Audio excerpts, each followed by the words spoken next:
Joy Behar. Yes. Gonna leave The View. Well, first of all, it takes someone 5 minutes to Google Jake Tapper, Donald Trump, to see that Jake Tapper has consistently, we're going to stop this interview if you're going to keep President attacking my Trump colleagues. Adolf Hitler. Ma'am, I'm going to stop this interview if you continue to attack my colleagues. I would like to talk about Joe Biden and Donald Trump, who you work for. I am stating facts that your colleagues have stated in the past. Okay, you were fired from The View. I think we all were. Like, you. I mean, duh, everybody gets. Hello, and welcome to quite a monumental day here on The View. After 16 seasons, a monument is leaving. Joy Behar, one of The View's loudest voices, is now making headlines for something other than her opinions. Reports say she was this close to leaving the country before getting stopped at the airport. But why? It all comes down to a jaw-dropping $50 million lawsuit, the kind that can destroy careers, reputations, and bank accounts. Karoline Leavitt, Trump's new White House press secretary, is at the heart of the drama. Joy had some not-so-friendly things to say about her, even suggesting Trump only picked her because of her looks. I think she's probably been put in there because, according to Donald Trump, she's a 10. You know that's what it is. I want to be clear, though. It's not her first job. It was her first press briefing. She worked in the previous Trump administration. Oh, the irony. Feminist Joy reducing a woman to a number. And now, well, it looks like Behar may have tried to flee before things got even messier. Did she really think she could just disappear and leave it all behind? Or is there something even bigger happening behind the scenes?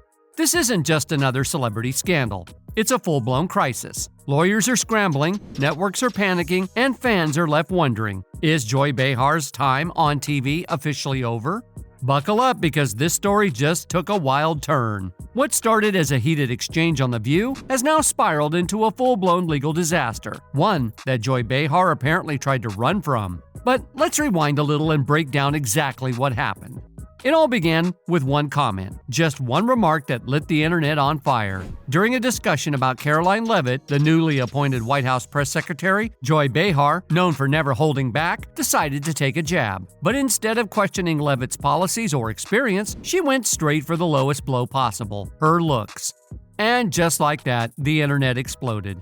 Social media was not having it. People from all sides, conservatives, liberals, feminists, and even longtime Joy Behar fans were outraged. Wasn't this the same Joy Behar who spent decades advocating for women's rights? The same woman who preached about women being judged for their intelligence and abilities, not their appearance? And yet, here she was, reducing a successful woman to nothing more than a number. The backlash was swift and brutal. Twitter, Facebook, and major news outlets tore into Behar's hypocrisy. Even The View's audience was divided. Some called it a joke, but others weren't laughing. And then, the controversy got even bigger. Because just as Behar was trying to brush off the outrage, Karoline Leavitt hit back hard with a $50 million lawsuit. She wasn't about to let this slide. Instead of a simple clapback or a statement, Leavitt went straight for Behar's career and wallet. The lawsuit accused Behar of defamation, claiming her comments weren't just offhand remarks, but malicious attacks meant to damage her reputation. And in politics, reputation is everything. Legal experts weighed in, and the verdict was brutal. This could be one of the most expensive defamation cases in television history. If Behar lost, it wouldn't just mean financial ruin, it would mean public humiliation. Because of this, ABC was in a full-blown crisis. The network had dealt with scandals before, but this time it was different. Joy Behar wasn't just another co-host, she was one of the most well-known faces on The View. Now, instead of being an asset, she was turning into a major problem. Executives were scrambling to contain the fallout, but the pressure wasn't letting up. Advertisers were pulling away, viewers were demanding action, and the lawsuit was turning into a media frenzy. Joy Behar tried to downplay the situation, insisting that her words were misunderstood. She defended herself, saying that she was simply expressing her opinion and that people were taking her statements out of context. But the lawsuit wasn't disappearing, and as tensions continued to rise, she made a move that left everyone stunned, a move that turned the scandal from bad to completely unbelievable. Reports surfaced claiming that Joy Behar had booked a one-way ticket to Italy, her ancestral home. With a $50 million lawsuit hanging over her head, the timing was suspicious. People immediately began asking the obvious question: was she trying to flee before the legal battle could even begin? Behind the scenes, insiders claim Behar was panicked. The backlash wasn't going away. Her career was at serious risk. And if she lost the lawsuit, it could mean financial disaster. Was she trying to avoid facing the consequences? Some sources even suggested that ABC had quietly started pushing her out, trying to separate the network from the growing controversy. But whatever her plan was, it didn't go smoothly. Law enforcement had already been keeping tabs on Behar. TSA agents and federal authorities were reportedly waiting for her at the airport. Witnesses described seeing her stopped at the gate, questioned by officers, and eventually escorted away. Some people even managed to snap photos and record videos, and within hours, social media was flooded with shocking images. The headline spread like wildfire: Joy Behar arrested at the airport. The scandal had officially reached a whole new level. But was she actually arrested? Or was there more to the story? As the details unfolded, it became clear that this situation was even bigger than anyone had expected. Videos showed Behar being led away by law enforcement, and while it wasn't immediately confirmed whether she had been officially arrested or just detained for questioning, the optics were devastating. A woman who had spent decades giving bold opinions on The View was now at the center of one of the biggest media firestorms in years. ABC wasted no time in making a decision. Within hours, the network released a statement. Joy Behar was no longer affiliated with The View. There was no damage control, no attempt at defending her, just a swift, brutal separation. The message was clear. ABC wasn't willing to risk its reputation any further. She's leaving after 16 years, which is amazing that the show's been around that long. It seems like it was only yesterday to me anyway. Yeah. But she's planning to exit the show when her contract ends in August. And she says it's the right time. And she says, you reach a point when you say to yourself, do I want to keep doing this? There are other things on my plate. I've been writing a play, been neglecting my stand-up. But what did this mean for Behar's future? Could she fight back? Or was this truly the end of her career? And what about the lawsuit? Was Karoline Leavitt planning to push the case even further now that Joy Behar was in the spotlight? The fallout from Behar's arrest sent shockwaves through Hollywood and political circles. As with any major scandal, people quickly took sides. Some argued that Behar was being unfairly targeted, calling it another example of cancel culture going too far. They insisted that her comments had been exaggerated and that she was simply a comedian known for making bold statements. A few high-profile celebrities even came to her defense, saying that she was being punished just for speaking her mind. But others weren't so sympathetic. Many pointed out that Behar had spent years criticizing public figures on The View, and now that she was facing serious backlash, she couldn't handle the same scrutiny.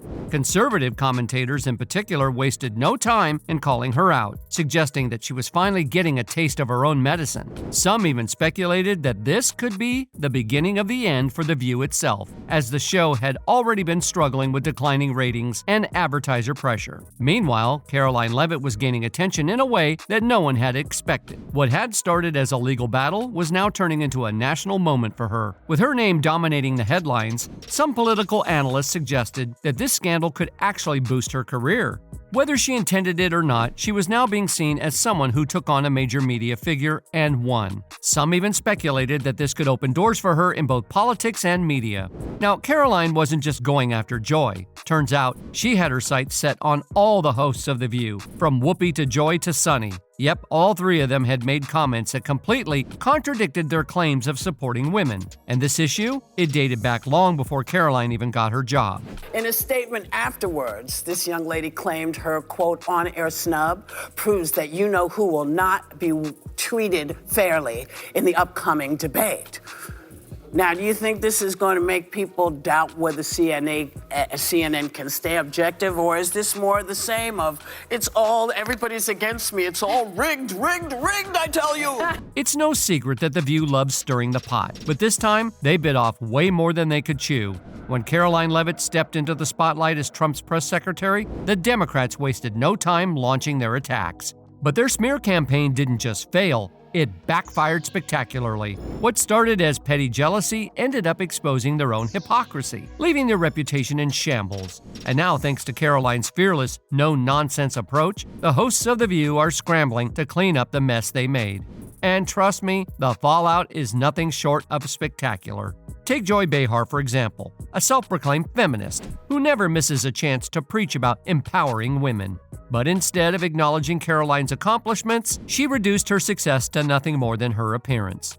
The hypocrisy is glaring. How can someone claim to stand for women's rights while tearing down a young, successful woman in the same breath? Karoline, however, isn't one to back down. She wasted no time calling out the View's panel for what they truly are: out-of-touch, hypocritical elites who only support women when it suits their narrative. And watching this clip, I couldn't help but think how ironic that Whoopi Goldberg and Joy Behar and the rest of the ladies on The View spend their time calling Republicans the conspiracy theorists. But they have been wrong about everything they have said over the last couple of years. They likened President Trump to Hitler. They have mocked him. They have shamed him. They have lied about him consistently on their show. And it was a joy to watch them on November the 6th when they realized that tens of millions of Americans do not listen to the lies that they have spewed. These women are completely out of touch with reality. And you're right, ABC should wake up. They just paid $15 million. But it wasn't just Joy who got rattled. Whoopi Goldberg, sensing the PR disaster unfolding, swooped in like a mother hen, desperately trying to spin a new narrative. She attempted to scold Karoline, accusing her of a lack of tolerance for wokeness. Because she said something yesterday that really pissed me off. And that was, she said, there will be no wokeness here. Oh, yeah. Let me explain something to you. Because without that wokeness, you might not have that job. Yeah. Because women were not invited to that table. Mm-hmm. Women were not invited to many tables in this nation. The reason we f***ed and busted our behinds to make sure that you didn't have to worry about this. And now to hear you talk about it and to hear anybody talk about the wokeness was put in place for a reason. Karoline, however, wasn't fooled for a second. She saw right through Whoopi's attempt to blur the lines between civil rights and wokeness, acting like they were one and the same. And in a now viral clip, she made it very clear that she wasn't going to be gaslit into submission. Now, Whoopi tried to rewrite history, passionately claiming that wokeness was the reason women like Karoline even had a seat at the table. Women weren't invited to these tables. We fought so you wouldn't have to worry about this, she declared, as if she and The View were the gatekeepers of progress. But if Whoopi is such a fierce supporter of women's rights, then why didn't she call out Joy Behar for reducing Karoline's entire career to nothing more than her looks? Maybe because Whoopi's so-called moral compass only points left. Instead of holding her co-host accountable, Whoopi took the opportunity to attack Karoline. Right after the 27-year-old dared to use her first White House press conference to call out the legacy media for losing the trust of everyday Americans. And just like clockwork, Whoopi conveniently pulled the race card, trying to shift the conversation away from media corruption and onto identity politics. It was classic deflection. Because black people couldn't get into colleges. Because women could not get into the colleges they wanted to go to. This is all women. But let's be honest, Karoline knows exactly what wokeness is. That's why she called it out. Whoopi's attempt to gaslight the audience into believing that Karoline was just throwing around buzzwords completely backfired. And if the hypocrisy wasn't already sky high, Karoline took it a step further, putting The View on blast for their latest outrageous claim, trying to pin an assassination attempt on Elon Musk. In a fiery takedown, she exposed the irony of the host constantly demanding accountability while recklessly spreading baseless accusations. You would think, ABC having just paid $15 million for a defamation lawsuit. She wasn't wrong. Just a few years ago, the media was singing a very different tune, but now they're so desperate to control the narrative that they'll twist anything to fit their agenda. And Karoline, she wasn't about to let them get away with it. For far too long, The View and other legacy media outlets have operated without restraint, pushing whatever narrative suited them. They've controlled the conversation, silenced opposition, and shaped public opinion with little to no consequences. But thanks to Karoline's bold stance, the era of unchecked propaganda is coming to an end. She's young, but wise beyond her years. And more importantly, she has direct access to President Trump. And let's be real, that's The View's worst nightmare. Without the ability to spin the truth freely, their entire playbook starts to fall apart. And just when the media thought they'd seen enough, Karoline flipped the script entirely. She announced a game-changing shakeup in the White House press pool, introducing a new media section designed to hold traditional outlets accountable for their years of biased reporting and outright misinformation about President Trump. We will call you out when we feel your reporting is wrong, or when there is misinformation about this White House, Karoline declared. For decades, the Associated Press and the White House Correspondents Association have controlled the room, dictating who gets to ask questions and what narratives get pushed. But not anymore. Karoline made it crystal clear that these legacy media outlets won't get to run the show unchecked anymore. Instead, 2 front-row seats once reserved for White House staff will now go to new media voices who actually challenge the establishment. Now, if restoring press freedom wasn't enough, she also reinstated press passes for 440 journalists who had them wrongfully revoked under Biden's administration. This move sent shockwaves through the media, exposing the bias stronghold that traditional outlets have maintained for years. The View's panel, of course, reacted just as expected, outraged, defensive, and desperate to maintain their grip on the narrative. Because let's be real, the last thing they want is a media landscape where reporters actually challenge their talking points. Instead of embracing transparency, they mocked the idea of new media journalists joining the White House press corps. Sonny Hostin scoffed, implying that only legacy media figures deserved a seat at the table, while Whoopi Goldberg threw in her usual sanctimonious commentary, warning that under this new administration, people would just spout stuff. The irony? That's exactly what mainstream media has been doing for years, twisting facts, pushing half-truths, and spinning narratives to fit their own agenda. But now that Karoline is holding them accountable, suddenly Whoopi wants to talk about journalistic standards. Give me a break. It was clear The View was struggling to comprehend what was happening. They twisted Karoline's words, misrepresenting her stance on wokeness, civil rights, and the importance of merit over identity politics. Instead of acknowledging that the press secretary was standing for fairness and journalistic integrity, they painted her as some sort of threat to the establishment. But in reality, their panic wasn't about journalism or ethics. It was about losing control. For years, mainstream outlets like The View have dictated public opinion, pushing their preferred narratives with little resistance. But now, millions of Americans are ditching traditional media in favor of alternative sources. And that's what really scares them. Karoline Leavitt, the youngest press secretary in U.S. history, isn't just another spokesperson. She's a disruptor. She called out legacy media for losing public trust and made it clear that the White House won't tolerate misinformation. She exposed how traditional outlets have misled the public about this administration and its policies. And now The View is feeling the heat. They tried to push the idea that under this administration, undocumented immigrants shouldn't be considered criminals, as if breaking immigration laws wasn't by definition illegal. It was a desperate attempt to spin the conversation back in their favor. But Karoline didn't let them. She stood her ground, exposing their hypocrisy for everyone to see. The reality is, The View doesn't care about justice. They care about maintaining their political agenda. Their outrage wasn't about immigration policies. It was about trying to trip up Karoline, a strong conservative woman who refuses to play by their rules. But instead of faltering, she dominated the conversation, leaving them floundering. And she's loving every second of it. I work for a president who is getting things done, who is delivering on the promises he made to the American people, she said confidently. That's what makes her so dangerous to the establishment. She knows exactly what she's doing, and she's not afraid to call out the media's double standards. Karoline isn't just challenging The View, she's taking on the entire legacy media machine, and she's doing it with a smile.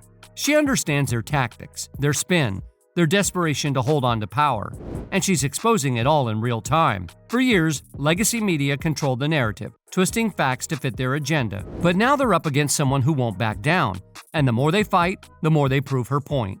As a final blow, Karoline dropped a brutal truth bomb. The View has become so focused on catering to left-wing talking points that they've completely lost their grip on reality. The Democratic Party, she argued, is in total disarray, spending taxpayer dollars on useless priorities just to appease the radical left. And The View? They've been nothing more than a mouthpiece for that agenda. For years, they echoed whatever narrative was handed to them, expecting Americans to accept it without question. But those days are over. Karoline is holding them accountable, and they don't know what to do. They've spent so long pushing their partisan rhetoric that now when someone challenges them, they crumble. And Karoline, she's relishing every moment. The View has been completely exposed. Their hypocrisy, their bias, their desperation. Karoline just didn't call them out. She forced them to confront their own downfall in real time. Most Americans want their government to be responsible with their tax dollars, not waste them on radical policies. And that's why Trump's administration is delivering on real promises. The Democrats can either adapt or they can prepare to lose another election. But this is just the beginning. With a media landscape shifting, outlets like The View are struggling to stay relevant and failing miserably.